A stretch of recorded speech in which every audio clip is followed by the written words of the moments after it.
अस्सलाम वालेकुम viewers, pregnancy से रिलेटेड एक और इन्फॉर्मेटिव वीडियो में आपके सामने हाजिर हूँ आपके साथ। आपसे मैंने कहा था कि हम अगली वीडियो में ये डिस्कस करेंगे कि प्रेगनेंसी के पहले 3 माह आपने कौन से काम नहीं करने।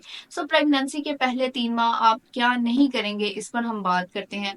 सबसे पहले तो आप ये कि आप अपने उठने बैठने चलने फिरने की पोजिशंस का ख्याल रखें। आप जैसे नॉर्मल रूटीन में चलती फिरती हैं, उठती बैठती हैं, उस तरह से बिल्कुल भी नहीं करेंगी, क्योंकि अब आप प्रेग्नेंट हैं, आपके साथ एक न्यू लाइफ जुड़ी हुई है, आपके साथ एक नन्हा सा बेबी जुड़ा हुआ है, जिसके लिए बहुत ज्यादा उछल कूद या बहुत ज्यादा तेज तेज चलना या ऐसी पोजीशंस जो आपके लिए सेव नहीं है, वो उस बेबी के लिए भी सेव नहीं है। तो आप अपने चलने फिरने और उठने बैठने का जरूर ध्यान रखें। सेकंड, सबसे बड़ा मिथ ये कि बेड रेस्ट करें, ऐसा कुछ भी नहीं है। आप प्रेगनेंसी में जितनी ज्यादा एक्टिव रहेंगी, आपका बेबी उतना ज्यादा एक्टिव होगा इन फ्यूचर जब वो डिलीवर होगा, और उतना ही एक्टिव और उतना ही हेल्दी होगा जितनी आप एक्टिव और हेल्दी होंगी।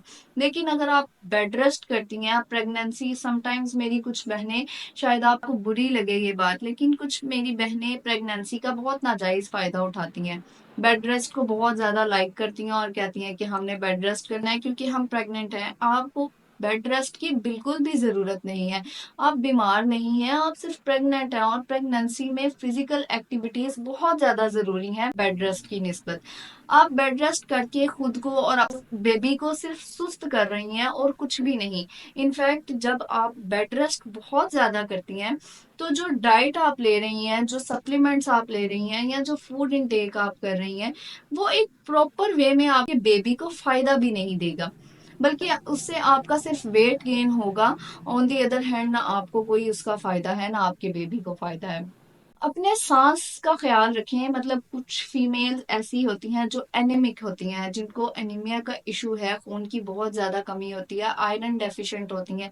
पहले तो हमने प्री प्रेगनेंसी पे बात की कि आपके अंदर आयरन की कमी जो है, आप उसको पूरा करके प्रेगनेंसी की तरफ जाएं। लेकिन अगर आपके अंदर आयरन की कमी फिर भी है, आप प्री प्रेगनेंसी डाइट से अभी वाकिफ नहीं है, तो आप प्रेगनेंसी के दौरान अपनी आयरन की डेफिशिएंसी को पूरा करने की कोशिश करें। अपने आयरन रिच फूड के थ्रू आयरन रिच फूड लें, लेकिन आयरन के से रिलेटेड कोई भी सप्लीमेंट्स आप पहले 3 माह इस्तेमाल ना करें। ये बहुत रेयर चांसेस होते हैं जहाँ फीमेल्स को पहले 3 माह में आयरन से रिलेटेड सप्लीमेंट्स यूज करवाए जाते हैं। आप आयरन के सप्लीमेंट्स को अवॉइड करें, स्पेशली पहले 3 माह।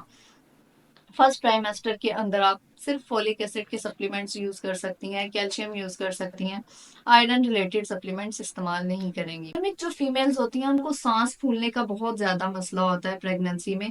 आप अपने सांस का ध्यान रखेंगे कि बहुत ज्यादा फूल ना जाए या बहुत ज्यादा ऊपर नीचे ना हो जाए। तो आप आहिस्ता आहिस्ता चलें, वॉक करें। कोई भी खाना खाने के बाद आप वॉक जरूर करें, ताकि आपकी बॉडी के अंदर आपकी आयरन डेफिशिएंसी को पूरा होने में मदद मिलती है। रेस्ट आप सिर्फ उस सूरत में कर सकती हैं जब आपको आपकी डॉक्टर ने कहा हो। मतलब स्पॉटिंग का कोई इशू हो गया है, आप ब्लीडिंग स्टार्ट हो गई है, या आपको प्रेगनेंसी के साथ साथ ब्लीडिंग भी रह रही है, तो उस सूरत में आप बेड रेस्ट करें। बिल्कुल आपको बेड रेस्ट की जरूरत है, लेकिन इसको अपनी एक हैबिट ना बना लें। अगर आप बिल्कुल नॉर्मल हैं तो शुक्र अदा करें, अल्लाह ताला का बहुत शुक्र करें और बिल्कुल नॉर्मल लाइफ गुजारें। जो चीजें आप अवॉइड करेंगे, उनमें आप एनिमल्स से अवॉइड करेंगे, स्पेशली कैट से। समटाइम्स इनके बाल टूट जाते हैं, वो सांस के थ्रू या हाथों पे लग के बॉडी के अंदर चले जाते हैं, इस तरह की सिचुएशन से बचें। Beverages, fast food, Chinese foods, इन सारी चीजों को आप बिल्कुल अवॉइड करेंगे। गली मोहल्लों में, बाजारों में बिकने वाला खाना आप बिल्कुल इस्तेमाल नहीं करेंगी। घर में पकाएं और घर में खाएं। आप घर का बना हुआ हेल्दी बना हुआ खाना खाएं, और ऐसा खाना खाएं जो बिल्कुल पका हुआ हो, खाना ओवर कुक भी ना हो और खाना अंडर कुक भी ना हो। मतलब आप अगर स्टिक्स वगैरह का इस्तेमाल कर रही हैं, तो वो बिल्कुल कुक्ड होने चाहिए, उनमें कोई भी अनकुक्ड पार्टिकल्स ना हो।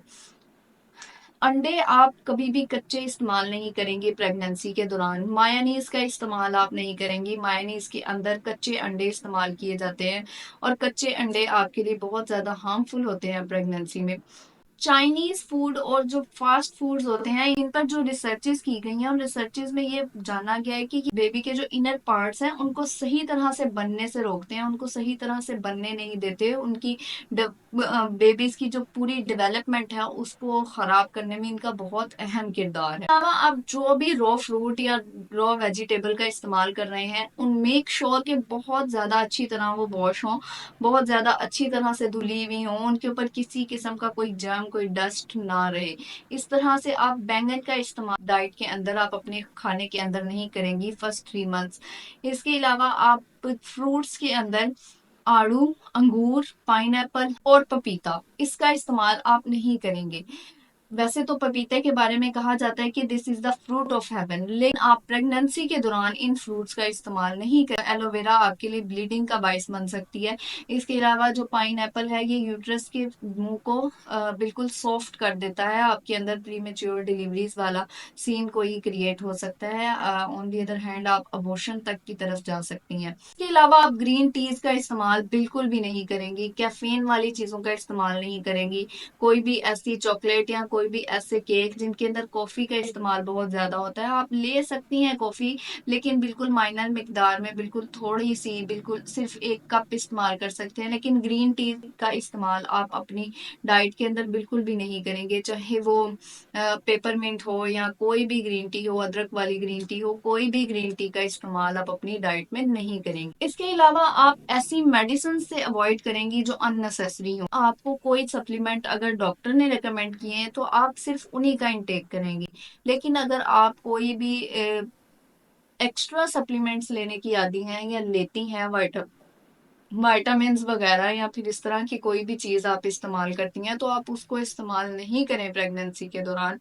इसके अलावा आप अपना एक मुकम्मल चेकअप करवाएं और अपनी एक्सरसाइज का, अपनी मेडिटेशन का, अपनी वॉक का बिल्कुल ध्यान रखें, ताकि आपके आने वाले बेबी के अंदर किसी किस्म की कोई भी कमी ना हो, कोई, और वो एक मुकम्मल इंसान बनकर दुनिया में। इसके अलावा अल्लाह ताला का शुक्र अदा करें कि अल्लाह ताला ने आप ये ब्लेसिंग दी और आपको इस अपॉर्चुनिटी से नवाजा कि आप एक माँ बन सकती हैं और आप मुआशरे के अंदर एक बहुत अहम और बहुत तमीरी किरदार अदा कर सकती हैं। पॉजिटिव रहें, पॉजिटिव सोचें, नेगेटिव थॉट्स को अपने पास ना आने दें। बॉडी की हेल्थ के साथ साथ अपने माइंड की हेल्थ का भी बहुत ज्यादा ख्याल रखें।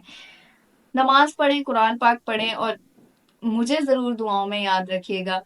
प्रेगनेंसी से रिलेटेड नेक्स्ट वीडियोस में दोबारा मिलेंगे, तब तक के लिए अल्लाह हाफिज।